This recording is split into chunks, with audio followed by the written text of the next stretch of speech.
Hello all the aspirants, इस video में बात करेंगे एमएस सेट 2025 के ऐसे कौन से क्वेश्चंस हैं जो चैलेंजेबल हैं विद रेफरेंस। मैं चर्चा करूंगा कि ऐसे कौन कौन से रेफरेंसेस के साथ आप उसको क्लेम कर सकते हैं। तो आइए वीडियो शुरू करते हैं। मुझे क्या लगता है हर क्वेश्चन के अंदर कौन से चैलेंजेबल हैं नहीं है उसके बारे में इस वीडियो में डिस्कस करूंगा। पहले वो बताऊंगा जो चैलेंजेबल है, फिर उसमें जिसमें आप लोगों को डाउट है वो क्वेश्चन भी हम लोग जरूर डिस्कस करेंगे। आइए सबसे फर्स्ट क्वेश्चन की अगर हम बात करें तो मैं स्पेक्ट्रोस्कोपी आईआर स्पेक्ट्रोस्कोपी के इस क्वेश्चन की चर्चा करूंगा। मैं सेट ए के हिसाब से चल रहा हूं और सेट ए का मैंने क्वेश्चन नंबर 46 पिक किया हुआ है। इसमें उन्होंने आईआर स्ट्रेचिंग फ्रीक्वेंसी पूछी है। उन्होंने ऑप्शन जो करेक्ट दिया है वो ऑप्शन नंबर बी है, जो कि मेरे हिसाब से एक सही ऑप्शन नहीं है। अगर हम लोग इनके स्ट्रेचिंग फ्रीक्वेंसीज को कंपेयर करें तो कीटोन फंक्शन ग्रुप की जो स्ट्रेचिंग फ्रीक्वेंसी होती है वो 1715 होगी, जो कि इन तीनों में ही सबसे लीस्ट होनी चाहिए। यानी ऑप्शन में जो सेकंड ऑप्शन जहां लास्ट में दिया गया है ये वाला ऑप्शन हमारा सही होना चाहिए। एज अ रेफरेंस तुम इसमें क्या डाल सकते हो, पाविया का पेज नंबर 51 और 66 पे दो वैल्यूज दी गई हैं। जैसे अगर हम लोग यहां पर एक वैल्यू देखें जहां पर दोनों साइड से स्ट्रेचिंग फ्रीक्वेंसी एल्कीन वाली साइड से और ऑक्सीजन वाली साइड से दोनों साइड से स्ट्रेचिंग फ्रीक्वेंसीज कम करी जा रही हैं, तो ये वैल्यू कम होके भी कहां आती है, 1725 के आसपास आती है। और हमारे पास जो फंक्शन ग्रुप दिया गया है वो एक कीटोन फंक्शन ग्रुप दिया गया है और कीटोन की जो वैल्यू हमारे पाविया किताब में ली गई है वो 1715 ली गई है और कीटोन काफी कम होता भी है। इस वजह से जो करेक्ट ऑप्शन मेरे अकॉर्डिंग इसमें आना चाहिए वो ऑप्शन नंबर 4 आना चाहिए था। नाउ अब इस क्वेश्चन को चैलेंज कैसे करोगे, आप प्रॉपर पाविया का फ्रंट पेज लोगे, बुक का नाम आपको होना चाहिए, ऑथर्स कौन है बुक के वो पता होना चाहिए, उसकी फ्रंट पेज, फिर पेज नंबर 51 का पूरा पेज लोगे, पेज नंबर 66 पूरा पेज लोगे, इन तीनों को एक पीडीएफ में मर्ज करोगे और अपने क्वेश्चन को इस रेफरेंस के साथ बैक करके क्लेम करोगे। ये आपका प्रॉपर प्रोसीजर होना चाहिए, ठीक है। अब जब आप बुक का ये पीडीएफ अपलोड करें तो इसमें आप अगर इन चीजों को सर्कल करके भी अपलोड करेंगे चैलेंजेबल क्वेश्चन में पीडीएफ तो और भी अच्छा रहेगा। तो मेरे हिसाब से ये वाला क्वेश्चन यस चैलेंजेबल हो सकता है। 1725 इसकी वैल्यू है और हमारे जो कीटोन की है वो 1715 है, तो जो वैल्यू है ऑप्शन नंबर डी वाला करेक्ट होना चाहिए। इसके बाद नेक्स्ट हम लोग आएंगे तो नेक्स्ट क्वेश्चन जो हम देखेंगे वो है क्वेश्चन नंबर 36 जो कि आइडोइलेक्ट्रोनाइजेशन के ऊपर पूछा गया है। ये भी क्वेश्चन मुझे चैलेंजेबल लग रहा है क्योंकि उन्होंने जो आंसर दिया है वो थोड़ा गलत लग रहा है। कैसे गलत लग रहा है इसके ऊपर डिस्कस करते हैं। देखो 36 के अंदर एक तो ग्रुप हो गया CH3 और एक हो गया आपके पास CH2COH, मतलब हाइड्रोजन के बदले एक एसिड आया है। तो अभी जो बल्कि ग्रुप होना चाहिए वो हमारा एसिड वाला ग्रुप होना चाहिए और जब आयोडीन का एडिशन होगा तो लेस हिंडर्ड साइड से होगा, यानी मिथाइल वाले साइड से होना चाहिए। अगर हम एक सेकेंड को मान लेते हैं कि चलो इनका भी करेक्ट है, तो इन्होंने क्या किया है, आयोडीन का एडिशन बिलो से कराया है, ठीक है। मिथाइल कैसा है, अबव द प्लेन है, और मेरे पास एसिड कैसा होगा, फिर ये भी बिलो द प्लेन होगा। अब ये अटैक इंट्रामोलिकुलर SN2 होता है। अब इंट्रामोलिकुलर SN2 होता है मतलब इसकी पॉसिबिलिटी तो लगी नहीं रही है। ये कह रहे हैं कि यहां पे जो रिंग बनेगी वो ट्रांस, तो ये ट्रांस रिंग भी नहीं बननी चाहिए। इस वजह से ऑप्शन नंबर डी तो है गलत। और अगर हम इसको पूरे कॉन्सेप्ट से करें, मैं इसको हाफ चेयर फॉर्म में बनाऊं तो CH2COH वाला ग्रुप बल्कि है। अब बल्कि है तो मैं इस फेज से आऊंगा नहीं, मैं उसी फेज से आऊंगा, ऊपर वाले फेज से आऊंगा, मतलब वो फेज से आऊंगा जिस फेज में CH3 है।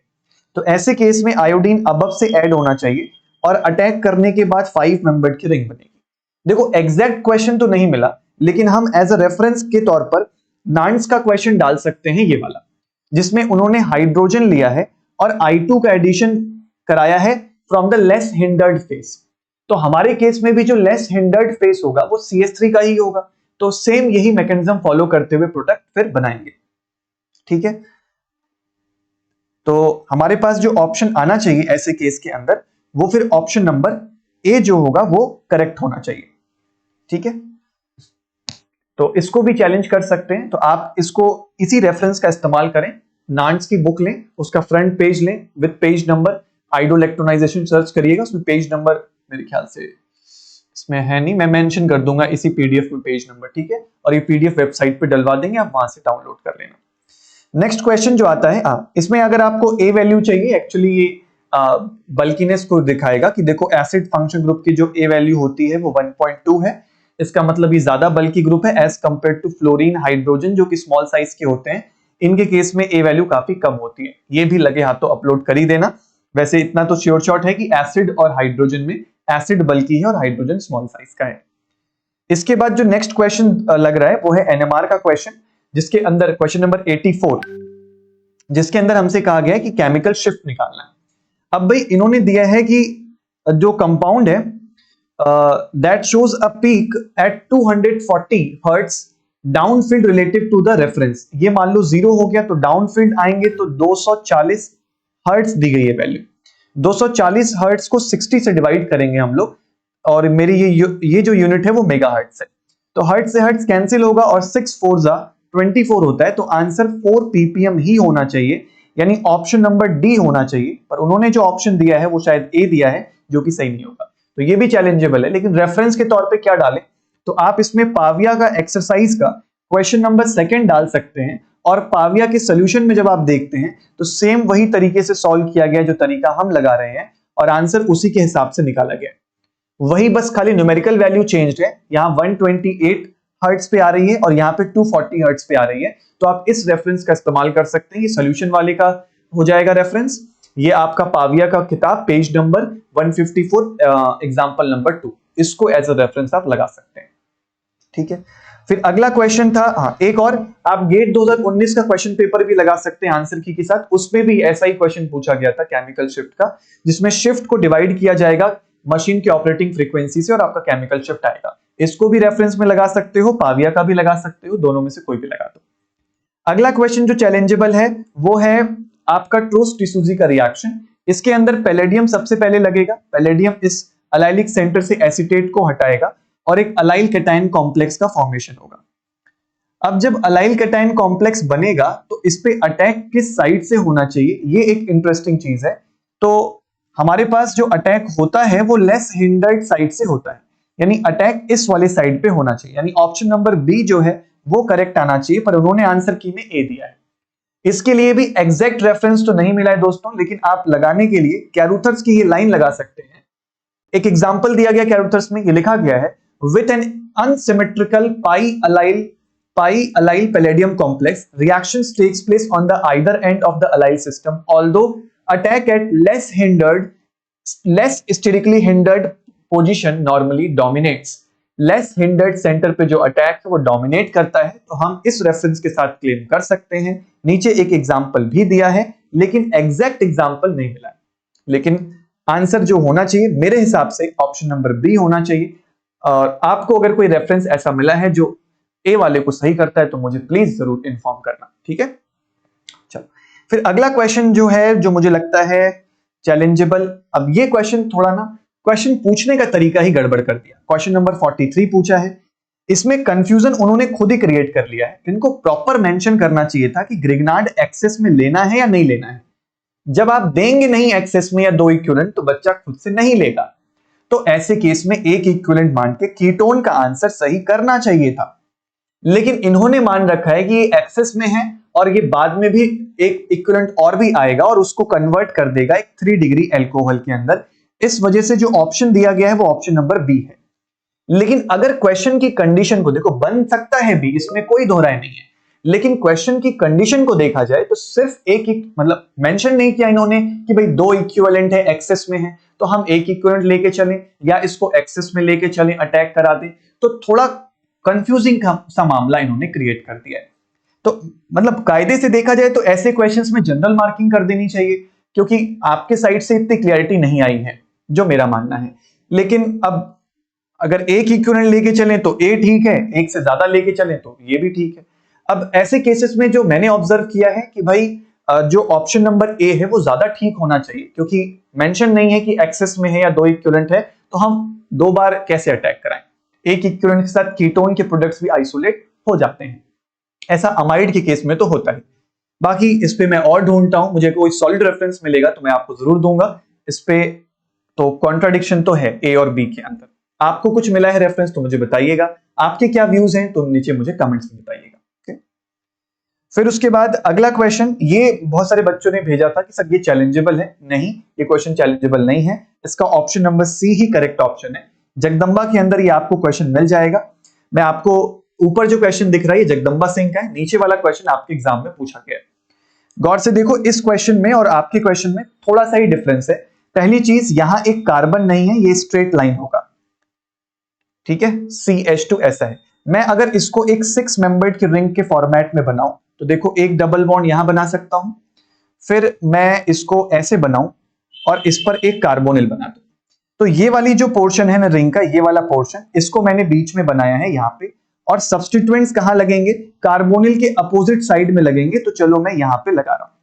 अब यही सेम मैकेनिज्म फॉलो करते हुए आप आओगे, आपको ये वाला प्रोडक्ट मिल जाएगा। यानी ऑप्शन नंबर सी जो दिया गया है वो सही है।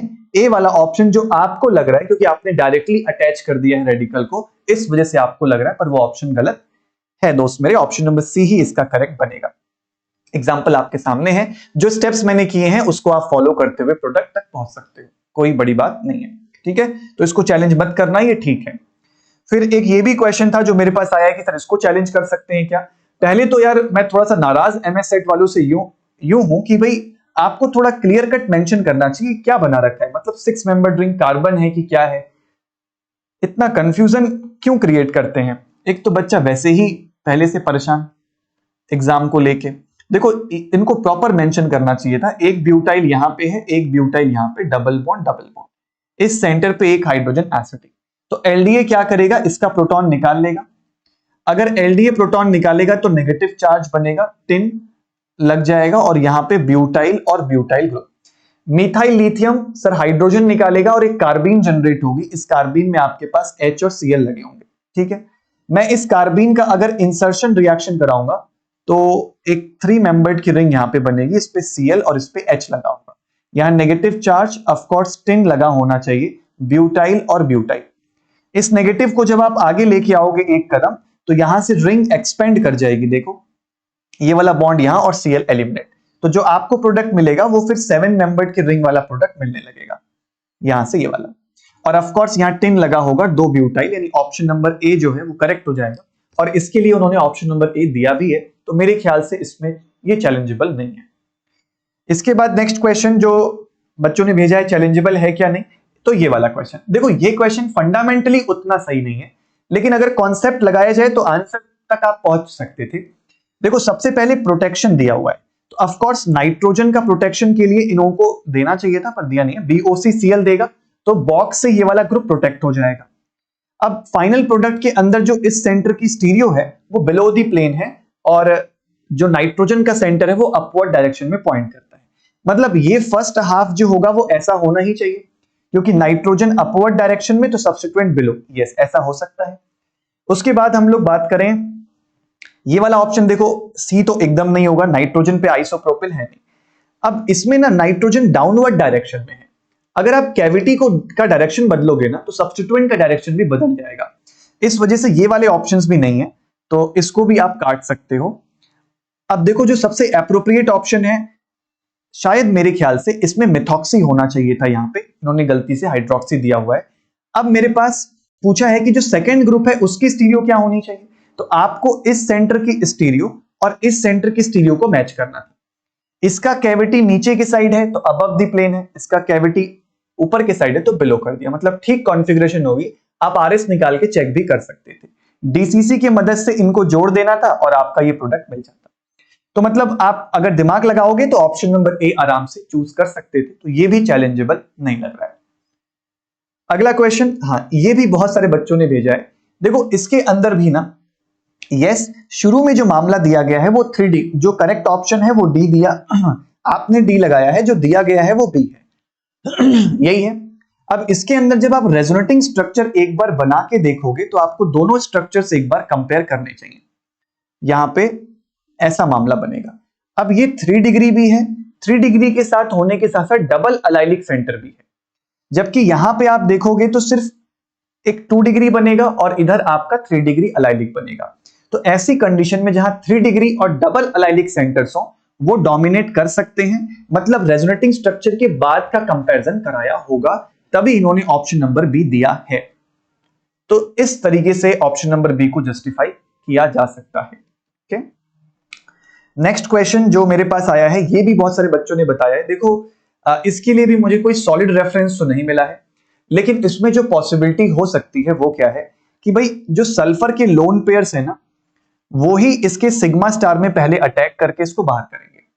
तो जब ये इसको अटैक करके बाहर करेगा और जब रिंग वापस ओपन होगी, तो जैसे नेबरिंग ग्रुप पार्टिसिपेशन में होता है, सेम रिटेंशन के साथ स्टीरियो रिटेंशन वाले प्रोडक्ट्स बनते हैं।